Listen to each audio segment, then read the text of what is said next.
The Bengal Famine. Was it engineered by empire? It wasn't just a famine.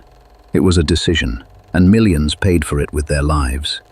In 1943, as British troops battled the Axis across Europe and North Africa, another front was waged far from the headlines. Not a front of firepower, but of food.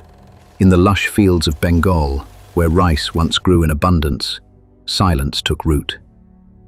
The Bengal famine wasn't an act of nature. It was a man-made disaster, one engineered not by negligence, but by intent hidden behind imperial policy. It wasn't a storm, it was a siege, and its devastation was buried beneath the polished marble of Britain's imperial legacy. The famine that wasn't natural. Bengal, 1943. The monsoon came, the rice harvest followed. Fields bore grain, but food disappeared from the markets. How does a land of plenty starve? Because the supply chains that sustained Bengal were severed, not by drought, but by decree. British authorities diverted grain shipments eastward to support Allied operations in the Pacific and to stockpile for possible invasions in Europe. Ships once destined for Indian ports were rerouted to British colonies or naval depots. At the same time, private Indian traders hoarded grain, manipulating scarcity to drive profits. Landlords raised rents, urban elites secured reserves. Meanwhile, prices exploded. In Calcutta, the cost of rice tripled within weeks. Wage laborers and farmers, already strained by war taxes and inflation, found themselves priced out of survival.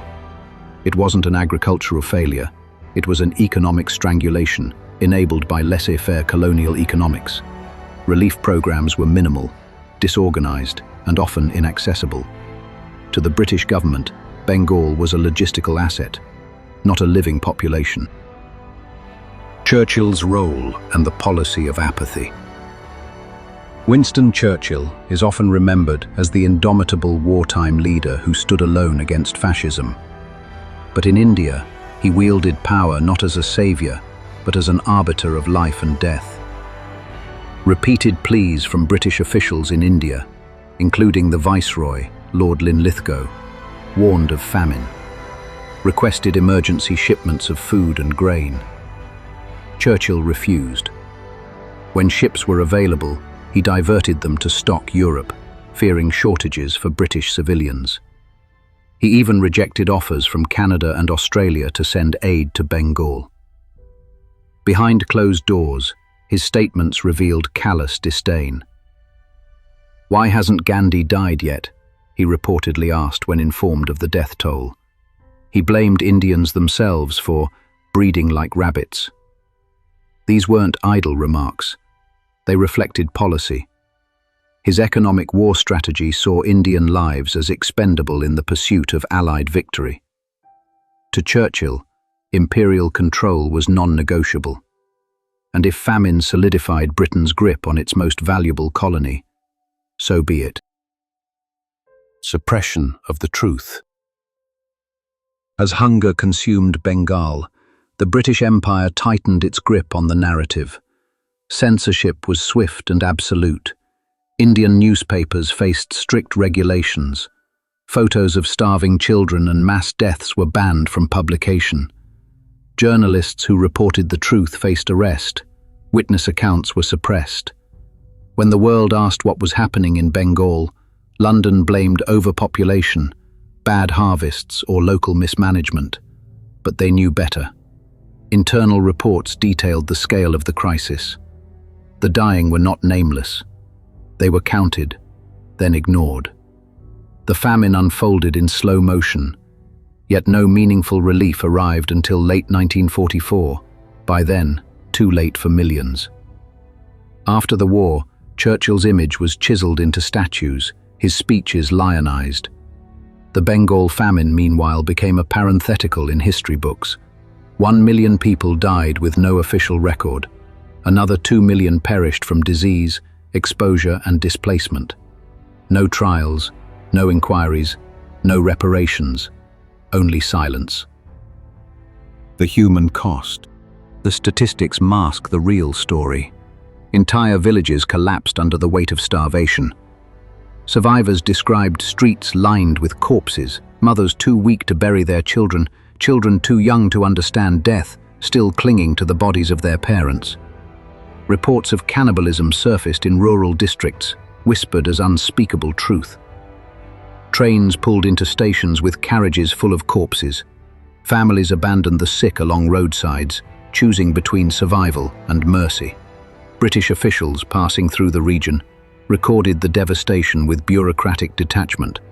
Their diaries speak of disturbances and unrest. But these weren't political riots. They were the final gasps of a population systematically denied sustenance. Even after the famine, the British government refused to acknowledge fault. Indian independence would come just 4 years later, but for millions the promise of freedom arrived too late. Rewriting Empire's legacy. Modern research has stripped away the myths. Historians like Amartya Sen and Madhusri Mukherjee have exposed the famine not as a natural disaster, but a calculated consequence of imperial economics.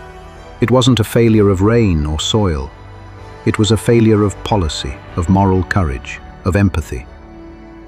Today, Churchill is still revered in many Western countries. His bust stands in political chambers, his quotes adorn walls. But in Bengal he is remembered not for his resolve against fascism, but for his indifference to famine. The 3 million who died are not nameless. Their voices echo in academic journals, survivor accounts, and oral histories. Yet their suffering remains excluded from the mainstream narrative of empire. The Bengal famine is now studied as a case study in plausible deniability, a method of inflicting mass suffering without pulling a single trigger. Today, as global powers manipulate supply chains, sanction nations, and weaponize scarcity, the lessons of 1943 feel disturbingly current. You don't need armies to dominate. You need control over food and silence. When you control the food, you don't need to pull a trigger. Famine kills quietly. It erases witnesses. It leaves no smoking gun. It doesn't just starve bodies. It starves memory, because not all atrocities come in uniform. Some wear medals, deliver speeches, receive statues, subscribe to Past Redacted. Because when history is written by the victors, famine becomes footnote. Next time, Operation Paperclip. When Nazi scientists became American heroes.